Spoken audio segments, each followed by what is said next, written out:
ఓం హరి ఓం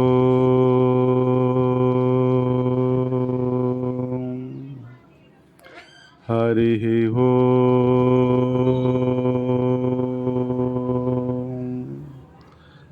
శాంతి శాంతి శాంతి.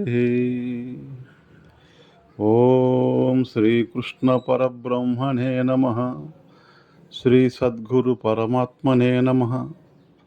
ఓం సర్వమహర్షిభ్యో నమః.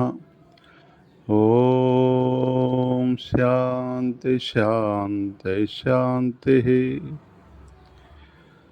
అన్నపూర్ణే సదాపూర్ణే శంకర ప్రాణవల్లభే జ్ఞాన వైరాగ్య సిద్ధార్థం బిచ్చాంతి చ పార్వతీ. అన్నపూర్ణ మాత అంటే ఈశ్వరునకు ప్రాణం. అన్నపూర్ణ మాతలో అంటే మనం తినే అన్నములో పార్వతీదేవి ఉంటుంది. అటువంటి పార్వతీదేవిని మనము అన్నపూర్ణ మాతగా మనం కొలుస్తూ ఉన్నాం. అన్నపూర్ణ మాతగా మనము శిష్యులము, భక్తులము, మానవులము అందరూ కలిసి అన్నపూర్ణ మాత సాక్షాత్తు అమ్మవారు. మనం తినే ఆహారము మనస వాచ కర్మన మనం సంపాదించిన డబ్బులతోనే మనము అన్నం తినాలి. మనము కాలు చేతులతో పనిచేసి ఒక కార్యక్రమాన్ని నిర్వహించి, కార్యక్రమం కావచ్చు, భూమి కావచ్చు, కారు కావచ్చు, ఇల్లు కావచ్చు, ఏదైనా కావచ్చు, ఏదో ఒక పని చేసి కష్టపడి పనిచేసి వచ్చిన డబ్బుని మనము మనస వాచ కర్మన మనము సంపాదించిన డబ్బుతో మనం ఎవరైతే భోజనం చేస్తున్నామో అటువంటి వారు భగవంతునితో సమానం. ఎందుకంటే ఎక్కడైతే న్యాయము నీతి ఉంటాయో అక్కడ భగవంతుడు ఉంటాడు అని పెద్దలు చెప్తారన్నమాట. ఒకప్పుడు రామరాజ్యం అని చెప్పేవాళ్ళు. రామరాజ్యము అనగా రాముడు పరిపాలిస్తునేటప్పుడు, రాముడు రాజుగా ఉన్నప్పుడు అక్కడ పాడి పంటలు, వర్షాలు విస్తారంగా పడి పంటలు బాగా పండి రైతులు, ప్రజలు అందరూ కూడా ఎంతో ఆనందంగా ఉండేవారు. ఎందుకంటే రాజు సాక్షాత్తు దేవుడు కాబట్టి. అటువంటి నారాయణుడు దేశాన్ని వెళ్ళినప్పుడు అందరూ కూడా సంతోషంగా అప్పట్లో ఉండేవారు. ఇప్పుడు కూడా ప్రతి గ్రామానికి ఒక సద్గురువు ఉండాలి. ఎందుకంటే గురువు లేని విద్య గుడ్డి విద్య అని మనకు పెద్దలు చెప్తూ ఉంటారు.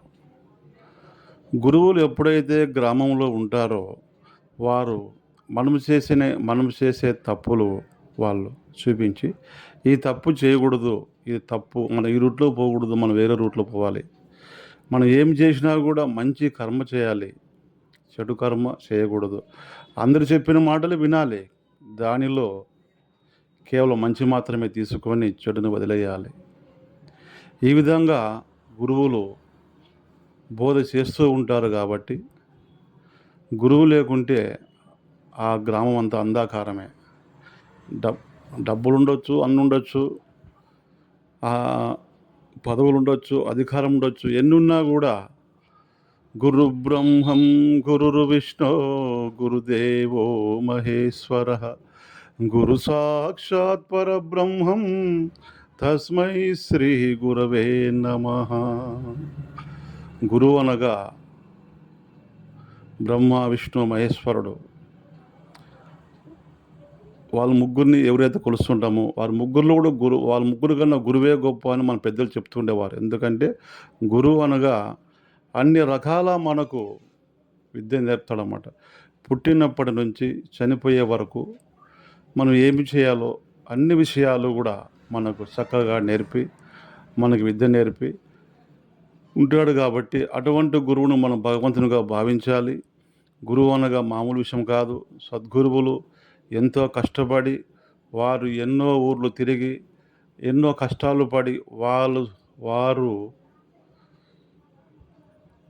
అన్నీ అనుభవించి, మనము బెల్లము తియ్యగా ఉండును అంటాం. బెల్లం తియ్యగా ఉండునంటే మనకెలా తెలుస్తుంది? పుల్లగుందో ఎట్లా మనకు తెలీదు గదా! ఒకసారి తిని చూస్తే తెలుస్తుంది. ఆ విధంగా గూడా తెలుస్తుంది. అప్పుడే మనకు తీపుగా ఉంది, పుల్లగా ఉంది మనం చెప్పగలం. అదేవిధంగా గురువుగారు ఎన్నో ఊర్లు తిరిగి, ఎన్నో దేవాలయాలు తిరిగి, ఎంతోమంది కష్టదుఃఖాలను చూసి, తాను కష్టపడి, ఈయన ఎన్నో రకరకాలుగా కూడా అన్ని కష్టాలు అనుభవించినప్పుడే మనకు చెప్పడానికి ఆయనకి అవకాశం ఉంటుంది. బుక్కు చూసి చెప్పడం వేరు, దాన్ని అనుభవించి చెప్పడం వేరు. కాబట్టి గురువులు సద్గురువులుగా ఉన్నప్పుడు మనం ఏమనుకుంటాం, ఎవరైతే సద్గురువుగా ఉంటారో వారికి ఎలా ఉంటుందంటే, పరుల సొమ్ము పాము వంటిదని చెప్తారు వాళ్ళు. పరుల సొమ్ము మనము దొంగలించకూడదు. వారికి నయాన భయాన చెప్పి మనం దొంగలించకూడదు. పరుల సొమ్ము పాముగా భావించాలి. పరాయి స్త్రీని చెల్లిగా, తల్లిగా భావించాలి. ఒక దేవతగా భావించాలి. ఇటువంటి గుణగణాలు ఉన్నవాడే సద్గురువులు. అటువంటి సద్గురువుల్లో మన కాశయ్య స్వామి వారు ఒకరు, కొండారెడ్డి స్వామి ఒకరు, గోపాలరెడ్డి స్వామి ఒకరు. వీరు అన్ని కష్టాలు అనుభవించారు. 1, 2 కాదు, ఎన్నో కష్టాలు అనుభవించారు. అన్ని సుఖదుఖాలు చూశారు, నష్టాలు చూశారు, లాభాలు చూశారు. వారు చెప్పిన విద్యనే నేను కూడా గ్రహించి, నేను కూడా మీ ముందర ఉన్నాను. మన పెద్దలు ఎంతో భక్తితో మనకు మనస వాచ కర్మణ నీతి బోధించారు, న్యాయం బోధించారు. మనం కూడా అలాగే నీతిగా, న్యాయంగా ఉండాలని, మనము తినే అన్నములో పవిత్రం ఉండాలంటే మనము కష్టపడి పని చేయాలి. కష్టపడి పని చేసినమే మనం భోంచేయాలి.